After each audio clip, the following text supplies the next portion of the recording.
What is up, you guys? Welcome back to my channel. So if you missed the last episode, I talked about the top mistakes that people typically make when they are going into a deficit. Now, the reason I mostly talked about this is because I'm going into a deficit. I'm in a deficit right now.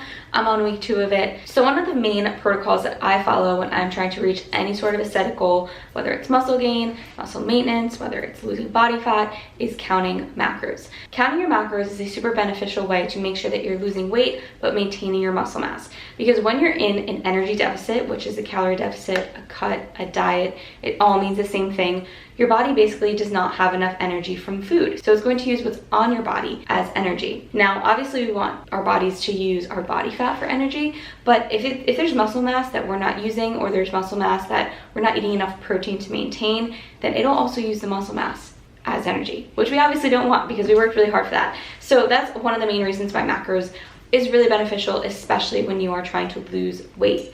The second reason is because you want to make sure that you're eating enough of the other macronutrients as well, enough carbs and enough fat for overall your well-being and your ability to lift heavily in the gym while you're still in a cut. Because as we mentioned in the other video that was last week, you can go back and watch that if you want, but making sure that you're lifting as heavily as you were before, if you can, if not really close to as heavily as you were before, is really, really vital when you're in a cut so you can maintain that muscle mass. If you don't have enough carbs in your system, it's going to be really hard for you to make that possible. So here are the top mistakes that people typically make when they're setting their macros up for their cut or for really any period of time. First main mistake that people make is they use myfitnesspal.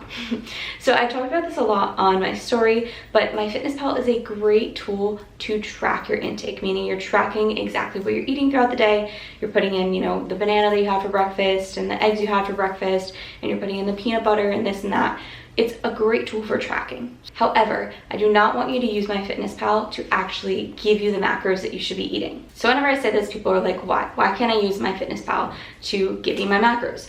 Well, the main reason is because myfitnesspal will typically not adjust for your activity until you input your activity. So let's say you for example, went for a jog today, but you didn't bring your phone with you, you don't have activity connected to myfitnesspal, so it doesn't know that you went for a jog. Well, it's going to tell you to eat maybe 200 calories less than you probably should be eating because it doesn't know that you went for a jog. Now, a lot of people are like, okay, well, what if I have my activity connected, like with my Apple Watch or my Fitbit, then can I just use myfitnesspal? I'd still say no, because a lot of times your Fitbit, your Apple Watch, they can be pretty inaccurate with what you're actually burning in a day. So you really just want to have a consistent number that you're going to be eating day in and day out throughout the entire week and hit those numbers so that when you maybe plateau or maybe you're not seeing progress, you know exactly what to do from there. MyFitnessPal is going to give you a whole different range of numbers that you can hit every single day, and it's not really going to help you at all. So again, just use MyFitnessPal to track your food, to put in what you're eating throughout the day, but input your own goals for your macronutrients. The second mistake that people make is that they put their fats way, way too low.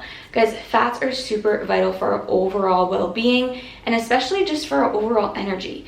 Fats take the longest in our body to digest. So if you have a meal, for example, that's just carb heavy or protein heavy, or maybe just carb and protein heavy, but there's no fat or very little fat in it, you're gonna notice that you're gonna get really hungry soon after that meal. Fats take the longest for our bodies to digest. So if you have some sort of fat in your meal, more well-rounded meal, then you're going to stay fuller longer. And especially when you're in a deficit and you want to make sure that you aren't eating too much, then you're gonna wanna make sure that you're maybe a little bit fuller longer, because if you're hungry an hour after you just ate, it's going to be a little bit frustrating. So making sure you're getting a well-balanced meal, making sure that you're getting the fat in your meal is really, really important.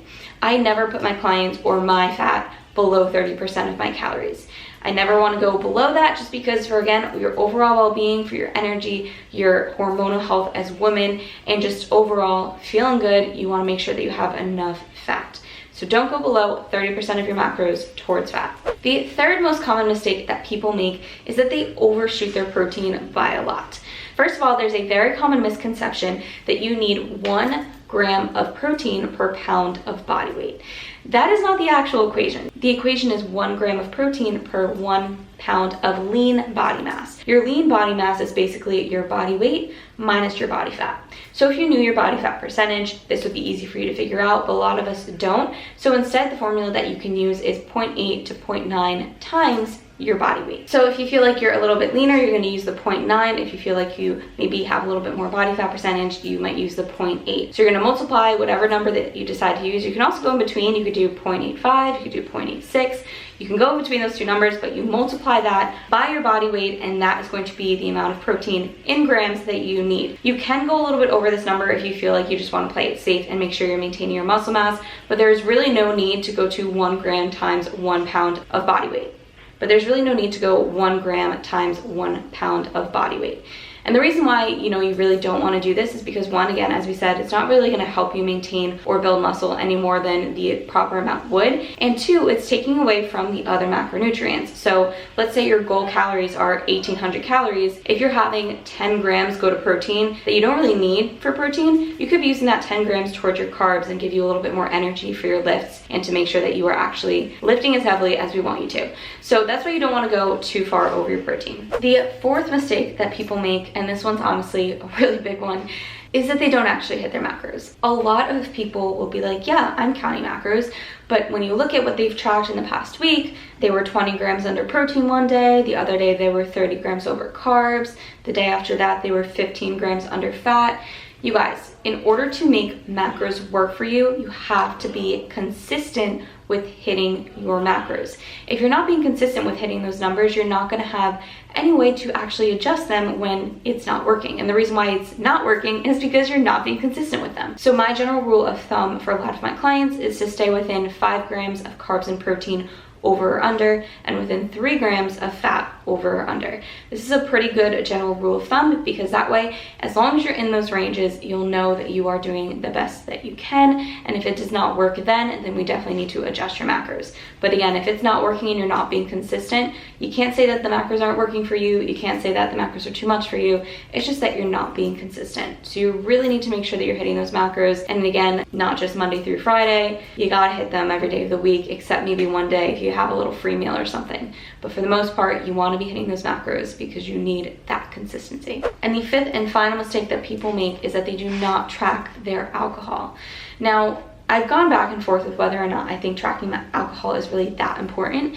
And I will say, if you are drinking alcohol multiple times a week, or it's just something that's kind of consistently in your diet, then you definitely want to be tracking it. Now, what's going to be really important is how you're tracking this alcohol. I'll go over this in a different video if you guys want me to. Comment below if you want that. But you really need to make sure that you are accounting for all of the calories in that alcohol. So, for example, if you look at a White Claw, it only has 1 gram of carbs on the back, but it has 100-something calories. So you need to make sure all those calories are accounted for. 1 gram of carbs is only 4 calories, so the other 96 calories are not being accounted for. So you really need to make sure that you are tracking it properly. Again, if that's something you guys want to see, make sure you comment down below and let me know that you want to see that. But tracking your alcohol is going to be really important to make sure you're staying on track. Make sure you're actually keeping track of the amount of macros that you're eating. But again, if alcohol is something that is consistently in your diet, then you definitely want to make sure that you are tracking it to really make sure that you know the amount of calories that you're eating in a day. Even though we're counting macros, the calories ultimately is what matters, especially if you're trying to lose body fat. So again, guys, I hope you guys enjoyed this video. If you have any questions or any topics that you'd like me to talk about in future videos, put them down below, and I will have a video out every Wednesday at 3 p.m. Pacific Standard Time. So stay tuned, subscribe down below, and I look forward to talking to you guys more.